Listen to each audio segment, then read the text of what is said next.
नमस्कार, मी डॉक्टर कविता राणे. लक्षवेधीमध्ये आपले सर्वांचं स्वागत. महाराष्ट्रामध्ये निवडणुका घ्यायच्या तरी कशाला, हा सवाल आम्ही विचारतोय. याला कारण आहे सध्याची विधान परिषदेची निवडणूक. विधान परिषदेच्या स्थानिक स्वराज्य संस्थांच्या 17 जागांसाठी निवडणूक होते. आज अर्ज मागे घेण्याचा शेवटचा दिवस होता आणि 17 पैकी तब्बल 5 जागांवर उमेदवार बिनविरोध निवडून आलेत. यातली सगळ्यात महत्त्वाची बाब म्हणजे बिनविरोध निवडून आलेले 5ही उमेदवार सत्ताधारी पक्षाचे आहेत, महायुतीचे आहेत. 2 शिवसेनेचे आहेत, 2 राष्ट्रवादीचे आहेत, 1 भाजपचे आहे. या 5 जणांची यादी बघितली तर आणखी इंटरेस्टिंग आहे. ज्यांची आर्थिक आणि राजकीय ताकद मोठी तेच उमेदवार बिनविरोध निवडून येतात. राष्ट्रवादी काँग्रेसचे खासदार सुनील तटकरे यांचा मुलगा बिनविरोध, माजी खासदार संजय काकडेंचा मुलगा विक्रम काकडे बिनविरोध. या दोनही मुलांनी आपापल्या आयुष्यामध्ये कधीही स्थानिक स्वराज्य संस्थांमध्ये काम केलं नसेल, पण स्थानिक स्वराज्य संस्थेच्या मतदारसंघामधून ते आमदार मात्र होत आहेत. का? कारण दोघांच्याही वडिलांची राजकीय आणि आर्थिक ताकद जबरदस्त आहे. वर्ध्यामधून बिनविरोध निवड झालेले भाजपचे अरुण लखानी हे शरद पवार यांच्या कन्या सुप्रिया सुळेंचे होणारे व्याही. इथंही राजकीय आणि आर्थिक ताकदीचा मुद्दा गैरलागू नाहीये. ठाण्यामध्ये शिवसेनेचे रवींद्र पाठक आणि यवतमाळमधून शिवसेनेचे दुष्यंत चतुर्वेदी बिनविरोध. दोघेही माजी आमदार आहेत. स्थानिक स्वराज्य संस्थांच्या निवडणुका नुकत्याच झाल्या, तिथे कित्येक सदस्य बिनविरोध निवडून आले होते. आता त्याच स्थानिक स्वराज्य संस्थांच्या विधान परिषद जागांची पुन्हा 30 तऱ्हा. स्थानिक स्वराज्य संस्थांच्या मतदारसंघांचं संख्याबळ बघितलं तर महाविकास आघाडीसाठी कोणतीही जागा जिंकणं सहज शक्य नाहीये. पण याचा अर्थ असा नाहीये की त्यांनी निवडणूक लढायचीच नाही. पक्षाचे एबी फॉर्म भरून उमेदवार रिंगणात उतरतात आणि मग अर्ज मागे घेऊन पक्षाला तोंडघशी पाडतात. त्यासाठी पडद्यामागे काय काय घडतं ते कधीच समोर येत नाही. पण इथं प्रश्न फक्त राजकारणाचा नाहीये. हा सरळ लोकशाही आणि निवडणूक प्रक्रियेचा अपमान आहे.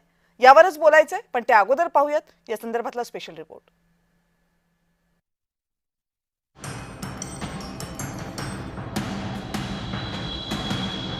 राजकारणात अनेक गोष्टी सोयीनं केल्या जातात. विधान परिषदेच्या जागा वाटपावरून सध्या प्रचंड काथ्याकूट झालं. शिवसेनेचे अब्दुल सत्तार नाराज झाले. रायगडमध्ये शिवसेना आमदार महेंद्र दळवी मुलीच्या उमेदवारीवरून अडून बसले. पण एवढं सगळं झाल्यावरही 17 पैकी 5 मतदारसंघांमधली निवडणूक बिनविरोध झाली आहे. कोकणामध्ये अनिकेत तटकरे, वर्ध्यात अरुण लखानी, पुण्यामध्ये विक्रम काकडे, ठाण्यामध्ये रवींद्र फाटक आणि यवतमाळमध्ये दुष्यंत चतुर्वेदी बिनविरोध निवडून आलेत. रायगड, रत्नागिरी, सिंधुदुर्ग या मतदारसंघामध्ये तर अजबच घडलं. ठाकरे गटाचे म्हणजे पर्यायानं महाविकास आघाडीचे उमेदवार बाळ माने हे अचानकपणे नितेश राणेंसोबत जिल्हाधिकारी कार्यालयात पोहोचले आणि त्यांनी आपला उमेदवारी अर्ज मागे घेतला. माने यांनी भाजपमध्ये प्रवेश केल्याचं तेव्हा कळलं. पुण्यामध्ये तर राष्ट्रवादी काँग्रेस, शरदचंद्र पवार गट आणि काँग्रेसमध्ये चांगलंच वाजले, कारण पवारांच्या पक्षानं काँग्रेसकडून जागा मागून घेतली आणि ऐनवेळी उमेदवार श्रीकांत पाटील यांना अर्ज मागे घेण्याचे आदेश दिले. ज्या ठिकाणी आम्ही लढून काँग्रेस भाजपच्या विरोधामध्ये लढते हा संदेश मतदारांना देणार होती, पण दुर्दैवाने राष्ट्रवादी काँग्रेस पार्टी जागेचा फॉर्म भरला आणि आज तो अखेरीस माघारी सुद्धा घेतला. हा आमचा एक विश्वासघात आहे. या ठिकाणी काँग्रेस पक्षाचा विश्वासघात झाला अशा प्रकारची या ठिकाणी आमची समजूत आहे. इथून पुढच्या काळामध्ये काँग्रेस आपल्या स्वबळावर लढण्याचा नारा निश्चित घेईल. राज्याचे महसूल मंत्री आणि प्रदेश भाजपचे वरिष्ठ नेते चंद्रशेखर बावनकुळे यांनी तर या बिनविरोध निवडणुकीमागे अजबच तर्क सांगितलाय. ज्या ठिकाणी काँग्रेसची संख्या फाईट देण्यापुरती नसेल, त्या ठिकाणी त्यांनी निवडणूक अनौपच करावी अशी विनंती आम्ही काँग्रेस पक्षाला केली आहे. बावनकुळेंचं मत काहीही असो, निवडणूक हा लोकशाहीचा महत्त्वाचा भाग आहे. पण अशा प्रकारे जर आपल्या सोयीसाठी राजकीय पक्ष बिनविरोधच्या नावाखाली सेटिंग करत असतील तर ते फारसं आशादायी चित्र म्हणता येणार नाही. जनतेला कायम प्रामाणिकपणा आणि नियम शिकवणाऱ्या राजकीय पक्षांना आता नीतिमत्ता आणि योग्य अयोग्याचे धडे देण्याची वेळ आली आहे. ब्युरो रिपोर्ट, जय महाराष्ट्र.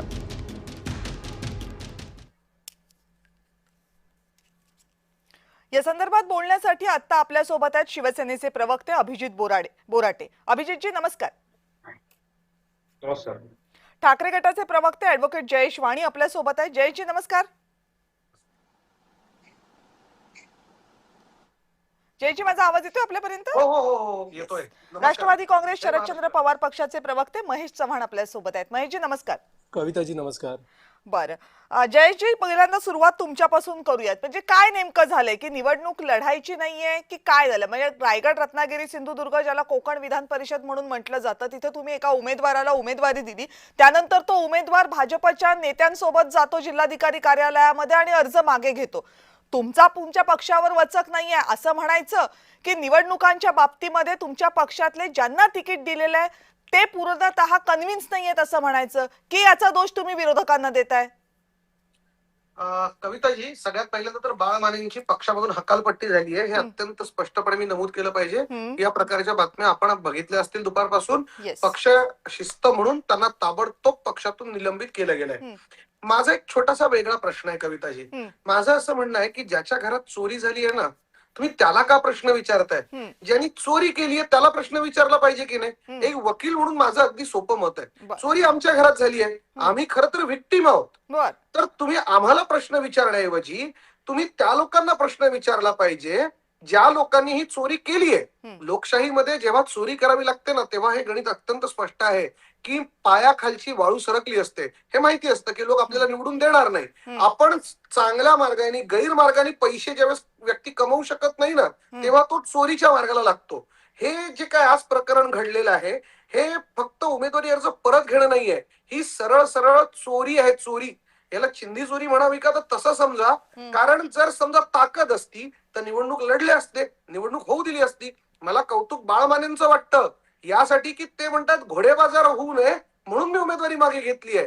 घोडेबाजार होऊ नये म्हणून गाढवांनी स्वतःला स्पर्धेतून बाद करून घ्यावं, इतकी लोकशाही दुबळी केव्हापासून झाली? निवडणुका कशासाठी असतात इथपासून आता सुरुवात करायची का? हा मुळात प्रश्न आहे की निवडणूक कशासाठी घेतो. तर लोकांचे प्रश्न ऐरणीवरती यावे. त्यातही विधान परिषदेची निवडणूक म्हणजे काय, तर स्थानिक स्वराज्य संस्थांमधल्या नगरसेवकांच्या, जिल्हा परिषद सदस्यांच्या ज्या काही समस्या आहे त्या समस्या राज्याच्या पातळीवरती जाऊन त्या मतदारसंघाला न्याय देता यावा, अधिकचं तिथे काहीतरी प्रतिनिधित्व मिळावं, लोकप्रतिनिधींचं प्रतिनिधित्व ज्याला आपण म्हणतोय, असं सुपरसिडेड प्रतिनिधित्व, रिप्रेझेंटेशन, असं त्या विधान परिषदेच्या ह्या जागांचं महत्व आहे. आणि तिथे सुद्धा जर तुम्ही मतदान होऊ देणार नसाल तर हे अत्यंत स्पष्ट आहे. हे मतदान का झालं नाही? काही लोक धाकदपटशाहीमुळे गेले असतील कदाचित, काही विकले गेलेले आहेत असं जरी कोणी म्हटलं तरी मला त्याच्या म्हणण्यावरती आता शंका वाटत नाहीये. कदाचित असंच घडलं असेल. बर, ठीक आहे. महेशजी, तुमच्या पक्षाचं काय झालं ठाण्यामध्ये, पुण्यामध्ये? म्हणजे ठाण्यामध्ये सुद्धा तुमच्या पक्षाच्या उमेदवारानं माघार घेतली आणि मग तिथं महायुतीचा उमेदवार बिनविरोध निवडून येतोय. पुण्यामध्ये सुद्धा तीच परिस्थिती आहे. पुण्यामध्ये तर काँग्रेस म्हणते की राष्ट्रवादी काँग्रेस, शरदचंद्र पवार पक्षानं आमच्याकडनं जागा मागून घेतली आणि मग मात्र त्यांच्या उमेदवारानं माघार घेतली. हा आमचा विश्वासघात आहे. नाही, ते विश्वासघात करण्याचा प्रश्नच नाहीये. पण जिथे जिथे लक्षात येतं की इथे उभं राहून काही फायदा होणार नाहीये, तर त्यावेळेला एखाद्या वेळेस तिथे माघार घेतली जाऊ शकते. लढायचं कोणाला नसतं, लढायचं सर्वांनाच असतं. पण ही काय निवडणूक अशी नाहीये की जिथं कोण मतदार आहेत, आपली किती मतं आहेत हे माहित नाहीये. स्थानिक स्वराज्य संस्थांचे किती सदस्य आपले आहेत आणि आपल्याला किती मतांची गरज आहे हे माहित आहे. मग इथं जर तुम्हाला माहित होतं तर मग तुम्ही ती जागा घेऊन तो फॉर्म भरला तरी कशासाठी? मग जर तुम्हाला असं वाटतंय की लढून जर जिंकण्याची खात्री नसेल तर कशाला लढायचं? नाही, काही असतं की ज्या वेळेला इच्छा असते, इच्छुक असतात, ज्या वेळेला महाविकास आघाडी या नात्याने जेव्हा आपण इलेक्शन्सला सामोरं जात असतो तेव्हा तिथे उमेदवारांचं वाटप होतं की इतक्या जागा आम्ही लढू, इतक्या जागा तुम्ही लढा. त्यामध्ये मग निगोशिएशन्स होतात. त्यावेळेला जे घटक पक्ष असतात त्यांना जिथे उभं राहायचं असतं तिथे त्यांनी मागून झालं की आमच्याही काही इच्छुक असतात, आमच्याही सदस्यांना असं वाटत असतं की आपण तिथे लढूया. आता फॉर एक्झाम्पल महाविकास आघाडीतले पुण्याची जागा तुम्ही म्हणत असाल, तिथे जर काँग्रेसच्या वाट्याला जरी ती जागा गेली असती तरी सुद्धा जर आमच्याकडे संख्याबळ, तुम्ही म्हणताय तसं आमच्याकडे काय संख्याबळ नव्हतं हे आम्हाला आधीच माहिती होतं, तरी काँग्रेसने तरी ती जागा का मागितली असावी असं तुम्हाला वाटतं?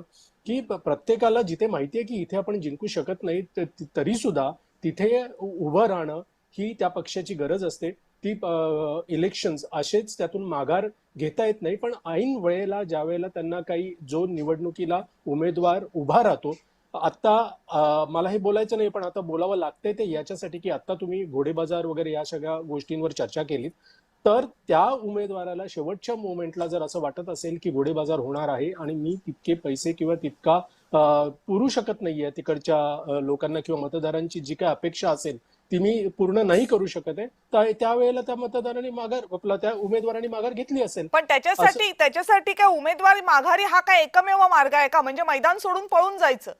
नाही नाही, मैदान सोडून पळून जाणं हा प्रश्न नाहीये. प्रश्न हा आहे की जर गोडेबाजार होत असेल, म्हणजे जर तिथे तो उमेदवार जो उभा राहणार आहे बर. त्याची योग्यता काय आहे, त्याला जर आपण उमेदवार म्हणून निवडून दिला आणि तो आपलं प्रतिनिधित्व विधान परिषदेवर करणार असेल, तर तो आपल्या प्रश्नांना किती वाचा फोडू शकतो, किती न्याय देऊ शकतो, यापेक्षा जर तिकडचे म्हणजे उमेदवार एरवी तुम्ही जी काही भाषा लोकशाहीची किंवा निवडणूक प्रक्रियेची वापरता, आज तुम्ही जे बोलताय ते त्याच्याशी पूर्णपणे विसंगत जाणवतंय मला. एनिवेज तो तुमचा स्टँड आहे, पण प्रश्न मग असा आहे की जर हे असेल तर याचा अर्थ तुम्हाला विरोधकांशी काही कंप्लेंट नाहीये ना, राष्ट्रवादी काँग्रेस शरदचंद्र पवार पक्षाला, की विरोधकांनी आमचे काही उमेदवार फोडले बिडले, अशी काही कंप्लेंट नाहीये ना तुमची? मी कविताजी जे बोलतोय त्याचा अन्वयार्थ जर तुम्ही काढला तर हाच निघतो. जर एखाद्या उमेदवाराला त्याच्या योग्यतेपेक्षा किंवा त्याला जर निवडून दिलं तर विधान परिषदेवर तो ज्या प्रकारे चांगलं काम करू शकतो, यापेक्षा त्याला जे मतदान करणार आहेत ते मतदार म्हणजे लोकांनी निवडून दिलेले स्थानिक स्वराज्य संस्थांचे प्रतिनिधी जर असा विचार करणार असतील की याच्या योग्यतेपेक्षा हा आम्हाला काय देतो किंवा दुसऱ्याकडून आम्हाला काय मिळतं. माझा प्रश्न मी महेशजी पुन्हा विचारते. हं. याचा अर्थ असा आहे की तुमच्या उमेदवारांनी माघार घेण्यामागे सत्ताधाऱ्यांचा काहीही हात नाही, बरोबर? मी असं म्हणतच नाहीये, उलट मी म्हणतोय की सत्ताधाऱ्यांचा हात आहे. कारण ते कसा? पैसे कसा म्हणजे मी तेच सांगायचा प्रयत्न करतोय की जर आमच्या पक्षाचा उमेदवार पैशाचं वाटप करू शकणार नसेल तर तो माघार घेतो, याचा अर्थ हा की जे विरोधी पक्षाचे किंवा सत्तात असलेले पण हे तुम्ही अज्युम का करून, पण असं आहे की पैशाचं वाटप हा जर मुद्दा असेल तर मग तुम्ही कुठलीच निवडणूक नाही लढली पाहिजे, नाही. मी कारण तुम्हाला तेच प्रत्येक निवडणुकीमध्ये ही शंका असते. मग तुम्ही बाकीच्या निवडणुका का लढताय? मी तुम्हाला तेच सांगतोय की ही जी निवडणूक आहे ही निवडणूक फार कमी लोक असतात, हाताच्या बोटावर मोजण्या एवढे म्हणूया आपण. नाही, प्रश्न कमी किंवा जास्तचा नाहीये महेशजी, प्रश्न मुद्द्याचा आहे. तुम्ही जर असं म्हणत असाल की पैशाचं वाटप होतंय म्हणून आमच्या उमेदवारांनी माघार घेतली, तर मग असे तुम्ही कुठलीच निवडणूक नाही लढली पाहिजे. नाही कविताजी, मी तुम्हाला काय सांगितलं, सर्वात पहिल्यांदा मी मुद्दा काय मांडला की ज्या वेळेला त्यांना असा कुठेतरी आत्मविश्वास नसेल की ही निवडणूक आपण लढणं योग्य आहे की नाही, म्हणून त्यावेळेला तिकडची परिस्थिती बघून त्या उमेदवारांनी माघार घेतली. या गणिताने तर मला वाटतंय महेशजी, महाविकास आघाडीनं एकाकडेही फॉर्म भरायला नको होता, बरोबर आहे ना जयेश? नाही नाही कविताजी, मी अत्यंत स्पष्टपणे सांगितलं, माझ्या पक्षाची भूमिका सुद्धा मी अत्यंत स्पष्टपणे मांडलेली आहे की गाढवांनी हे सांगू नये की घोडेबाजार होतो आहे म्हणून. ती त्यांनी स्वतःला स्पर्धेतून बाद करून घेतलं, स्वतःला बाजारात विक्री करायला घेतलेला आहे. म्हणजे लोकशाहीमध्ये निवडणुका ह्या फक्त संख्याबळ किंवा ताकद दाखवण्यासाठी नसतात, तर त्या सत्तेच्या विरोधातला तुमचा विरोधी आवाज अजूनही जिवंत आहे म्हणजे महेशजींनी यासाठी जे दाखवला जातो. सांगितलं, तुमच्या मित्र पक्षांनी जे सांगितलं त्याच्याशी तुम्ही सहमत नाहीयेत. अभिजितजी, आता हे जरी खरं असलं, महाराष्ट्रात कोणीच सहमत होणार नाही कदाचित.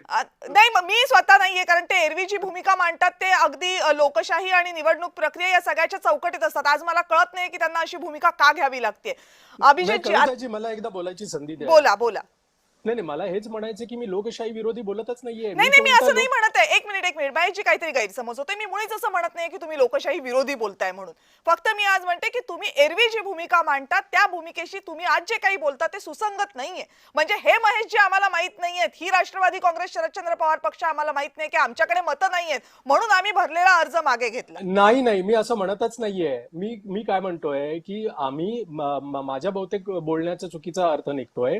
मी काय म्हणतोय की आम्ही इलेक्शन लढलो. तुम्ही पहिला प्रश्न विचारला की काँग्रेसकडून ती सीट काँग्रेसला हवी होती पण काँग्रेसकडून तिने आम्ही मागून घेतली. माझ्या बोलण्याचा उद्देशच, आणि त्याच्यावर तुमचा प्रतिप्रश्न हा होता की तुम्हाला जेव्हा माहित होतं की तुमच्याकडे तेवढी मतं नाहीयेत तर तुम्ही तिथे उभाच का राहिलात आधी, हा तुमचा प्रश्न होता. तुम्ही मांडलात ते, मी नाही. तुम्ही म्हटलात की आमच्याकडे मतं नाहीयेत म्हणून आमच्या उमेदवारांनी माघार घेतली. मग माझा प्रश्न होता त्याच्यावर. नाही, मी असं म्हणत होतो की त्यावेळेला त्या उमेदवाराला त्या परिस्थितीमध्ये असं वाटलं असेल की इकडे घोडेबाजार होताना स्पष्टपणे दिसतोय.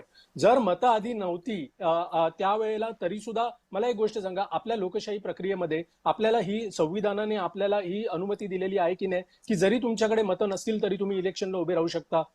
बरोबर आहे. म्हणून बरोबर.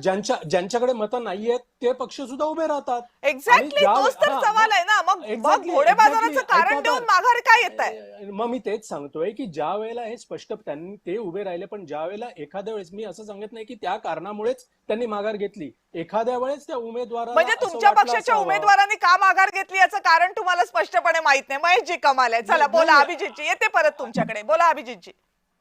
मुळात कोणतीही छोटी किंवा मोठी कृती करायची असेल, एखादी छोटी किंवा मोठी निवडणूक जर लढवायची असेल, तर ती निवडणूक लढवण्यासाठी आपल्याकडे आत्मबल लागतो, आपल्याकडे आत्मविश्वास लागतो. हम्म, विरोधकांच्याकडे कोणताही चेहरा नाहीये, विरोधकांच्याकडे कोणताही आत्मविश्वास नाहीये. आम्ही 100% निवडणुका आम्ही हरणार आहोत, ही मनामध्ये त्यांची 100% भीती आहे की आपण निवडणुका आता जिंकू शकत नाहीत, आपण महाराष्ट्रातल्या जनतेसमोर कोणत्याही मतदारासमोर जाऊ शकत नाहीत. त्यामुळे हे लोक सगळेजण माघार घेत आहेत. पहिला मुद्दा. दुसरा मुद्दा असा की या निवडणुका बिनविरोध झाल्या.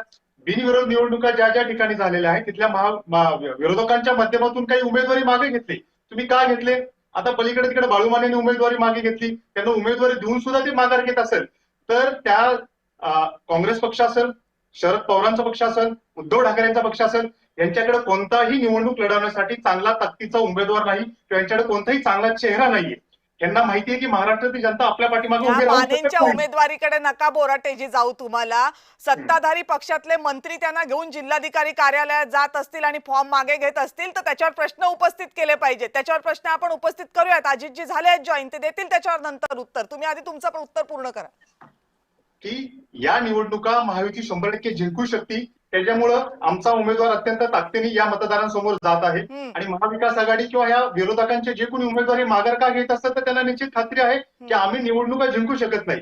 बरं, मुळात निवडणुकाला जर सामोरं ह्याला जायचं नसेल तर कोणत्या भारतात हा प्रश्न पडतो. आणि त्यांनी जे काही केले ते अगदी योग्य केलेलं आहे की निवडणुकीचा पराभव होण्यापेक्षा त्यांनी माघार घेतलेली बरी, असं आमचं ठामपणे मत आहे. त्यातनं तुमची सोय झाली, मग ठाम मत असायला काय प्रॉब्लेम आहे तुम्हाला? नाही, आम्ही त्यांना म्हणलेलंच नाही की तुम्ही माघार घ्या म्हणून. आम्ही त्यांना म्हणलेलं नाही की तुम्ही माघार घ्या म्हणून. त्यांच्या जर डोळ्यासमोर त्यांचा पराभव जर दिसत असेल आणि ते नैतिक जबाबदारी घेऊन जर माघार घेत असतील तर आमचा दोष त्याच्यामध्ये नाहीये.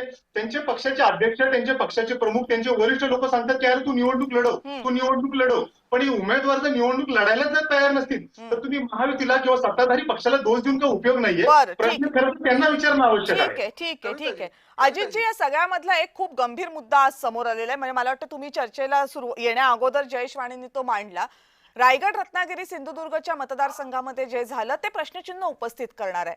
विरोधी पक्षाचा एक, म्हणजे तुमच्यासाठी विरोधी असणाऱ्या पक्षाचा एक उमेदवार आपला उमेदवारी अर्ज दाखल करतो आणि उमेदवारी अर्ज मागे घेण्याच्या दिवशी सत्ताधारी पक्षाचे एक मंत्री त्याला घेऊन जिल्हाधिकारी कार्यालयामध्ये जातात आणि मग तो उमेदवारी अर्ज मागे घेतो.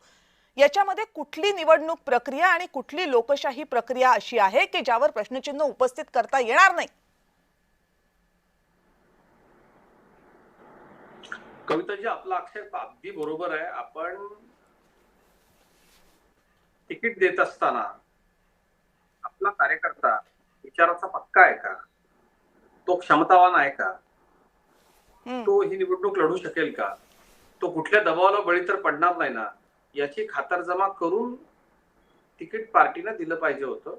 हा त्यांचा प्रश्न आहे. आपण त्याला याचं उत्तर आपण विचारलं पाहिजे. दुसरा विषय, मी आमच्या सर्व सहकार्यांना, ते विरोधक असतील किंवा आमचे मित्र पक्ष असतील, बघा, भारतीय जनता पक्षानं कुठली निवडणूक जी असते आम्ही खूप सिरियसली घेतो. आमचे नेते अभ्यास करतात, त्याच्याकरता काय शक्यता होऊ शकतात याची पडताळणी केली जाते. आता सुद्धा आमचं पंडित दीनदयाळ उपाध्याय महाप्रशिक्षण अभियान राज्यभरामध्ये सुरू आहे. आम्ही वक्ते सगळीकडे फिरतोय. संपूर्ण आमच्या पक्षामध्ये त्याची धामधूम सध्या सुरू आहे. आलं का लक्षात? निवडणूक कुठलीही कधीही येऊ, आम्ही त्याकरता सतत तयार असतो. मग ती स्थानिक स्वराज्य संस्थांची असो, ती नगरपालिकेची असो, ती विधानसभेची असो, ती लोकसभेची असो. या देशामध्ये आपण लोकसेवेकरता राजकारणामध्ये आहोत. राजकारणात पुढं काय काय होईल त्याच्या अनुषंगिक प्रत्येक राजकीय पक्षानं या तयाऱ्या केल्या पाहिजे आणि ते आमचं काम आहे. कारण जसं आम्हाला सामान्य मतदार निवडून देतात तसे इथं लोकप्रतिनिधी निवडून देणार आहेत. त्यामुळं मला असं वाटतं की या लोकप्रतिनिधींना आपल्या प्रतिनिधींकडून जे काम करून घेण्याची अपेक्षा आहे ती अपेक्षा आमच्या उमेदवारांकडनं अधिक चांगलं काम होऊ शकतं अशी असल्यानं हे 8 जागा बिनविरोध झालेल्या आहेत. राहिला निवडणूक प्रक्रियेचा प्रश्न, कविताजी, मी अतिशय नम्रपणे आपल्याला सांगतो की जर आपली क्षमता नाही तर मग कशाला भानगडीत पडायचं. ठीक आहे. मला असं वाटतं राजकीय पक्षांचं काम हे राजकीय पक्षांचा 100% हा पार्ट टाइम बर. जॉब नाहीये. बर. 24 तास तुम्हाला या डोळ्यात तेल घालून कार्यकर्ते ठीक आहे. घडवावे लागतील. आम्ही विरोधामध्ये बर, असताना तुम्ही भारतीय तुम्ही जनता काय करताय पक्षाचा तेही एक सांगितलेत, तरी विरोधकांनी काय करायला हवं तेही सांगितलेत. बऱ्यापैकी तुमच्या उत्तराचा भाग झालाय. त्यातले येते जयजी, त्यातले मी 2 मुद्दे फक्त घेते जे मला विरोधाभासी वाटतात.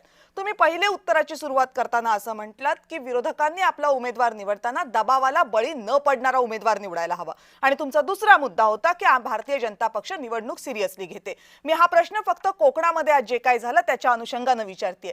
दबावाला बळी न पडणारा उमेदवार निवडावा अशी अपेक्षा जेव्हा तुम्ही करता तेव्हा सत्ताधारी म्हणून तुमची ही जबाबदारी नाहीये की तुम्ही कुठल्याही उमेदवारावर दबाव टाकू नये.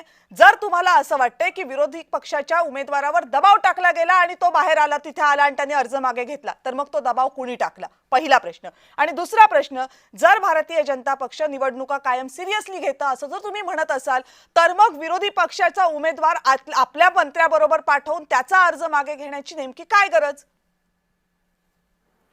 कविताजी, आपल्या या सगळ्या प्रश्नांचं उत्तर एकच आहे, निष्ठा. कुणाची कुठं आहे हे तपासलं पाहिजे. बर. या सगळ्याचा भारतीय जनता पक्षाशी काही एक संबंध नाही. माझं असं आपल्याला स्पष्टपणे सांगणं आहे, निवडणुकीमधले हे सगळे पेच डावपेच. हो, पण तुमचे मंत्री त्यांच्या सोबत होते, तुम्ही असं कसं म्हणता संबंध नाही? मंत्री सोबत होते तुमचे, माणसं निवडणं हे नेत्यांचं मंत्री सोबत होते अजितजी तुमचे. गंभीर आहे हे. मंत्री सोबत होते उमेदवारासोबत तुमचे.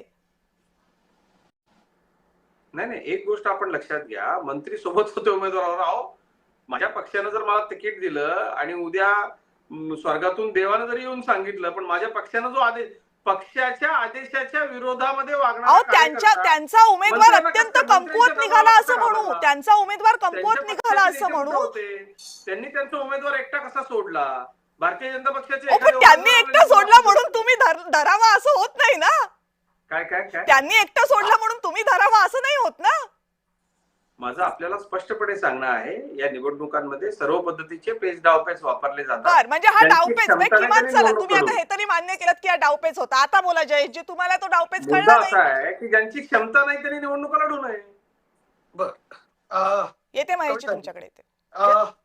अजित चव्हाण सर यायच्या आधी मी जे म्हटलं ना हा, की चोरी ज्याच्या घरात होते ना त्याला प्रश्न विचारण्याऐवजी चोराला विचारत चोरी का केली आहे, हे समर्थन बघा काय भन्नाट समर्थन अजितजींनी केलंय की त्यांच्यासोबत त्यांच्या पक्षाचे कार्यकर्ते नव्हते म्हणून उचललं आम्ही.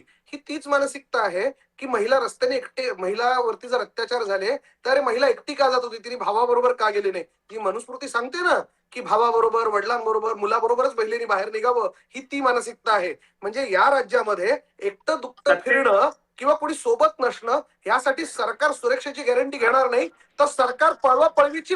आता होत ना अजितराव, मी मध्ये बोललो का? अजितराव बोला बोला बोला जयेशजी, तुम्ही बोला. तुम्ही जो अभ्यास दौरा करताय त्याच्यामध्ये कदाचित प्रवक्त्यांना हे पण शिकवलं पाहिजे संशांतपणे कसं ऐकून घ्यावं. अभिजितजी एक मिनिट ना, त्यांना बोलू देत ना. तुमचं म्हणणं ऐकून घेतलं ना त्यांनी. अभिजितजी एक मिनिट, त्यांना बोलू दे. जयेशजी बोला. प्रवक्त्यांना हे शिकवलं पाहिजे की किती शांतपणे ऐकून घ्यावं विरोधकांचं. हा पहिला धडा किमान तुमच्या अभ्यास वर्गांमध्ये घेतला जाईल अशी मी अपेक्षा करतो. किमान ऐकून घ्या. मी ऐकून घेतोय विरोधक असू नये, मी ऐकून घेतोय आपलं विरोधक असू नये, मी ऐकतोय. आणि आता दुसरी गोष्ट करणार असाल तर आम्ही ऐकून घेणार नाही जयजी. अहो ऐकून घ्यावं लागेल सर. टीका ऐकून जयेशजी कंटिन्यू अजितजी त्यांना बोलू दे. हा सत्तेचा माज बरा नव्हे की आम्ही टीका ऐकून घेणार नाही. हा सत्तेचा माज आहे अजितराव, हा सत्तेचा माज आहे की आम्ही टीका ऐकून घेणार नाही. निंदकाचे घर असावे शेजारी, तुकाराम महाराजांची शिकवण आहे. तुम्हाला जर टीकाकार नको असतील तर आम्हाला फासावरती चढवा. अहो तुम्हाला टीकाकार नको असतील तर आम्हाला फासावरती चढवा. मारून टाका लोक जर टीकाकार नको असतील तर. ही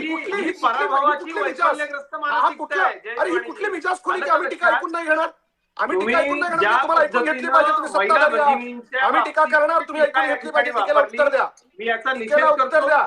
टीका ऐकून घेणार नाही असं करू नका. टीका ऐकून घ्या, उत्तर द्या. आम्हाला फासावर द्या काय? अजितराव टीका ऐकून पण अजितजी त्यांना बोलू देत ना, मग त्यांचं उत्तर पूर्ण झाल्यावर बोला. चला जयेशजी पूर्ण करा लवकर, वेळ संपत आली. भारतीय जनता पार्टीच्या सगळ्या प्रवक्त्यांचा हा प्रॉब्लेम आहे. ते लॉजिकली बोलू शकले नाही की इतरांना डिस्टर्ब करतात. आता दुसरा मुद्दा माझा झाला सुरू. बघा मी हेच सांगतो, हेच पटवून देतो महाराष्ट्राला की भारतीय जनता पार्टीच्या प्रवक्त्यांकडे लॉजिक नावाची गोष्ट नाहीये. मग दुसरं कोण बोलत असेल की ते चिडलाय मतदारात तुम्ही, टोकतात. वैफल्यग्रस्त झालाय. आता ऐका, दुसरी गोष्ट ते असं म्हणतात निष्ठावान आहेत का? निष्ठावान लोकांना एक तर बाळानरना भारतीय जनता पार्टीतून आमच्याकडे आले होते, मधला पिरियड ते अजून एका दुसऱ्या पक्षामध्ये होते, पुन्हा भाजप बरोबर गेले. निष्ठेच्या गप्पा भारतीय जनता पार्टीच्या लोकांनी मारू नये. बाळानर हा मुळात भारतीय जनता पार्टीचा निष्ठावंत नाहीये. त्यामुळे बाळानरच्या बाबतीत अजित पवारांनी जे वाक्य वापरलं की ते निष्ठावंत नाहीये, याला मी समर्थन करतो. आणि अजित चव्हाणांना विनंती आहे की असे बिननिष्ठेचे बिनबुडाचे जे लोक आहेत त्यांना कृपया आपण आपल्या पक्षात आता घेऊ ओके नका. जयजी, ठीक आहे, वेळ ऐका ना. संपत आलेली आहे. मला महेशजींना थोडासा वेळ द्यायचा. महेशजी बोला. मला अर्धा सेकंद द्या, मला अर्धा मिनिट द्या, मला अर्धा मिनिट. कविता ताई, माझी विनंती आहे भारतीय जनता पार्टीला, माझी भारतीय जनता पार्टीला विनंती आहे, निष्ठावंत जर बाळानर नाहीये तर त्यांना तुमच्या दारात उभं करू नका. ठीक आहे, ठीक आहे, चला तुमचा मुद्दा आला. महेशजी बोला, महेशजी बोला. ओके, महेशजी बोला. नाही, आता इथे कसं आहे माहितीये का, निष्ठावान बाजूला टाकलं होतं, आता कुणीच नाही बोलत. अजितजी असं नका करू ना प्लीज. मग बाकीच्यांना बोलायला अजिबातच संधी मिळत नाही. असं कसं होईल? ते चर्चेमध्ये मूळ मुद्दाच बाजूला होतो. महेशजी बोला. ही सवय आहे, ही भाजपच्या सगळ्या प्रवक्त्यांची सवय आहे मॅडम. महेशजी बोला.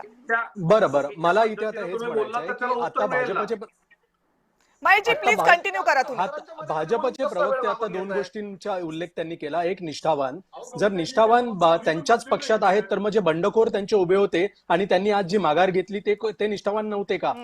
तर भाजपच्या ह्या दुटप्पीपणावर काय बोलावं? आणि दुसरी गोष्ट, ते क्षमता मागासपासून म्हणतायत. मी त्याच मुद्द्यावर माझं अजूनही ठाम आहे. ह्या इलेक्शन ज्या असतात स्थानिक स्वराज्य संस्थांच्या, त्यामध्ये आपले मतदार आपल्याला माहीत असतात. तर आपली क्षमता तीच असते की आपली मतदार संख्या किती, ती आपली क्षमता. हे कोणत्या क्षमतेचं बोलतायत? हे ज्या क्षमतेचं बोलतायत ना, मला त्या क्षमतेबद्दलच मगासपासून मी बोलतोय की ती क्षमता इतर कॅन्डिडेटकडे नसते. त्यामुळे त्यांना कधी कधी एखाद्या वेळेस असा आत्मविश्वास त्यांचा ढासळतो आणि ते त्या इलेक्शन मधून माघार घेतात. हेच मी मांडणं इथे मुद्दा मांडण्याचा प्रयत्न करतो. ओके, ठीक आहे. अभिजितजी. मुळात आपण आता चर्चा करतोय विधान परिषदेच्या निवडणुकीवरती करतोय. आणि हे महाशय मनुस्मृतीचा विषय घेत आहेत की या राज्यामध्ये अजून कुठला तरी गदारोळ हा त्यांचा प्रयत्न आहे का? मग हे मनुस्मृतीवर बोलतायत ना, मग तुम्ही कोरोनावर तुम्ही बोलत नाही, तुम्ही शरियावरती बोलत नाही. मला त्या विषयामध्ये जायचं नाहीये, पण मनुस्मृतीवर बोलत असताना शरिया कायद्यावर पण त्यांनी बोललं पाहिजे. सगळ्यांवरती बोलतो. बरं, मी सगळ्यांवरती बोलतो. आपण निवडणुकीवरती येऊया. सगळ्यांवरती बोलतो. आपण विधान परिषदेच्या निवडणुकीवरती मुद्दा आपला भरकटला नाही पाहिजे. मला हे सांगायचं आहे की जर विरोधकांच्याकडे जर आत्मबल नसेल की आपण निवडणुका लढू शकत नाही, ते जर कायम पराभवाच्या मानसिकतेमध्ये असेल तर दोष महायुतीला किंवा सत्ताधारी पक्षाला देता कामा नये. यांना पहिल्यांदा गरीबांच्या पराभवाच्या मानसिकतेमध्ये आलं पाहिजे. अभिजातासाठी काहीतरी केलं पाहिजे तर ते निवडणुकीला जातील. आणि कोकणामध्ये जर आमचे काही मंत्री त्या जर त्यांच्या आघाडीच्या उमेदवारा सोबत जात असतील तर हे त्यांचं अपयश आहे, आमचं अपयश नाही. विरोधकांना बरोबर ते त्या उमेदवाराचं अपयश आहे. तुमच्याकडे काही तुम्ही घेऊ नका. खरं तर या राज्यामध्ये जेव्हा एखादी निवडणूक होते त्यावेळेस सत्ताधारी आणि विरोधकांमध्ये ती निवडणूक होते, हे नेहमीच आहे. पण सध्याच्या निवडणुकीचं चित्र दिसते ते चित्र महाराष्ट्रात कधीही कदाचित या अगोदर पाहायला मिळालं नसेल की विरोधी पक्षाचा एक उमेदवार अर्ज भरतो आणि तो अर्ज मागे घेत असताना सत्ताधारी पक्षाचा मंत्री त्यांच्यासोबत जिल्हाधिकारी कार्यालयामध्ये असतो. जेव्हा स्थानिक स्वराज्य संस्थांच्या विधान परिषदेच्या निवडणुकीमध्ये हे चित्र दिसतं तेव्हा ते चित्र हे फक्त त्या निवडणुकीपुरती किंवा त्या मतदारसंघापुरती महत्वाचं नाहीये. हे चित्र देशाच्या एकूण निवडणूक प्रक्रिया आणि लोकशाही प्रक्रियेवर प्रश्नचिन्ह उपस्थित करणारा आहे. कोण उमेदवार विकला गेला, दबावाखाली आला, हा प्रश्न जितका महत्वाचा आहे तितकाच त्या उमेदवारावर कुणी दबाव टाकला, कुणी प्रभाव टाकला हाही महत्वाचा आहे. जोपर्यंत दोन्ही बाजूंच्या या प्रश्नांची उत्तरं मिळत नाहीत आणि ती उत्तरं गांभीर्यानं द्यावी अशी प्रत्येक राजकीय पक्षाला वाटत नाही, तोपर्यंत निवडणुकांवरची प्रश्नचिन्ह अशीच उपस्थित होत राहणार. आपण सगळेजण चर्चेमध्ये सहभागी झालात, सगळ्यांचे मनापासून आभार. लक्षवेधीमध्ये वेळ झाले इथेच थांबण्याची. पाहत रहा जय महाराष्ट्र.